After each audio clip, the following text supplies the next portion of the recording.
Well, we're much more gifted naturally than that team was. And we've been working pretty doggone hard in practice. We've been getting after them a little bit. I thought the first couple minutes we weren't really into it defensively, and then we were really good defensively. And all of a sudden, get turnovers, we go down and break. And second half, I thought we did some nice things, and then I had 5 guys in. I got really mad at them because they did nothing.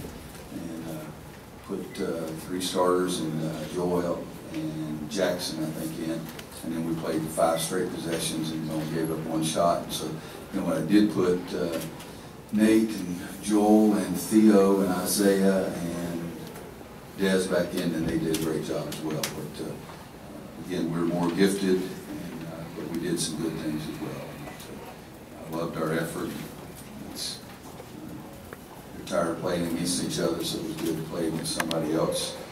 I was stunned by how little the crowd was when I first started, and loved the students because they were the only ones here. And then all of a sudden I thought people did fill in downstairs. But this team is a wonderful group of kids. It's been fun so far. You had a lot of guys on the floor in the first half going after balls. It was very aggressive. I think one time Jackson was involved, JP was involved, Bryce was involved. Bryce was involved twice, but Joel and I won't look at it on tape and see if he really dove or if he just tripped. So we're not giving credit for that one, but I do. I think we really had good effort. And other than that 3 or 4 minute stretch in the second half and the first 2 or 3 minutes of the game, I thought we were really into it. It looks like we. How much separation is there between Justin, I guess, whoever else might be Justin lockdown or strong spot? I don't have an answer for that because we don't get out and measure how far somebody is. But I think, I don't know what he did tonight. 8 for 10 is pretty efficient, so he hasn't hurt himself the way he played. Looks like you're going to have an incredible amount of length to use defensively. Could you assess how your defense has been through practice thus far, kind of the strengths and weaknesses? I told them in the locker room that we have a chance to be much better defensively this year than we were last year. And you know, we were playing 3 freshmen, and playing them a lot of minutes. But I think Desmond defensively really gives us more than any of the other big guys. But Bryce and Kennedy, other than the first 2 or 3 possessions when Bryce and Kennedy were laying off their big guys, I thought they really did a nice job defensively. But we do with if you play JP and Justin Jackson at 2-3, they're 6'7", 6'8", with the length and athleticism they have. And Marcus is as good a defender as I've ever had at the point guard, so that's pretty strong on the perimeter to get the big guys doing it. We have a chance. And how is this team's tempo compared to last year's team? How did it tempo? compare? Tempo? Oh, I still look like a Model T Ford out there compared to where I want them.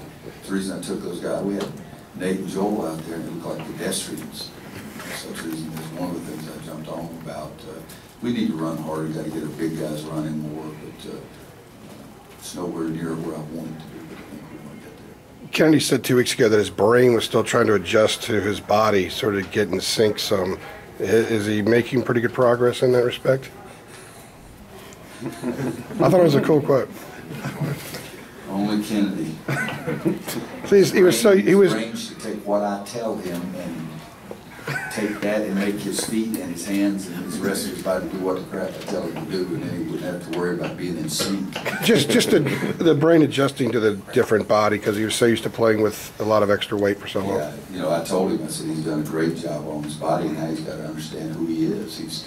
He is more athletic, he is more explosive, so don't worry about making 7 pump fakes inside. Make 1 fake and then go up. And he got out, the first one of his career, not it. Got out and denied one on the perimeter, took it down, and dumped it on the other end. But that's it's really hard what he's done with his body. I mean, 319 to 264 at one time. I mean, that's really hard. And so now he does have to understand he's not who he used to be and push himself harder.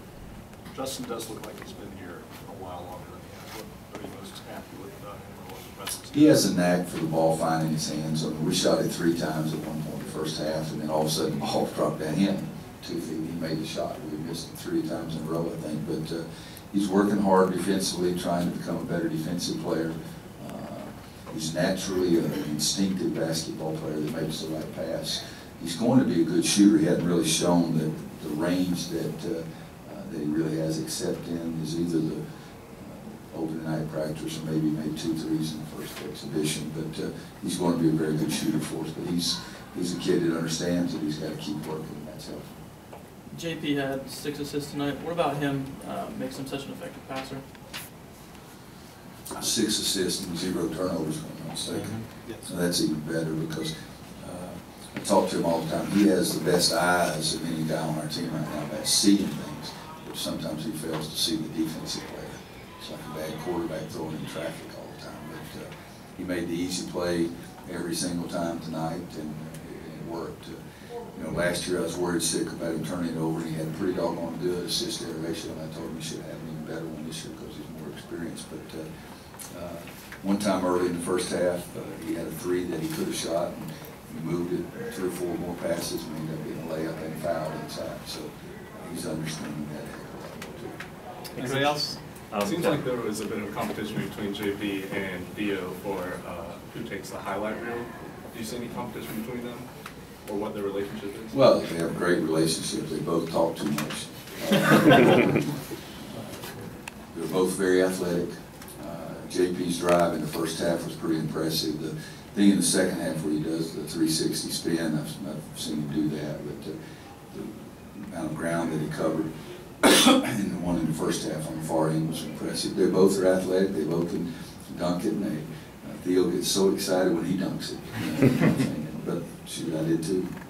Good shot. I dunked it. Last one. You guys shot 68% from the field, but 25% from three-point land, and including 1 for 7, I think, in the first half. Mm-hmm. Is that just a result of playing an undermatched, a team that was undermatched compared to you guys, or is it just, or is three-point shooting something that you'll be looking at?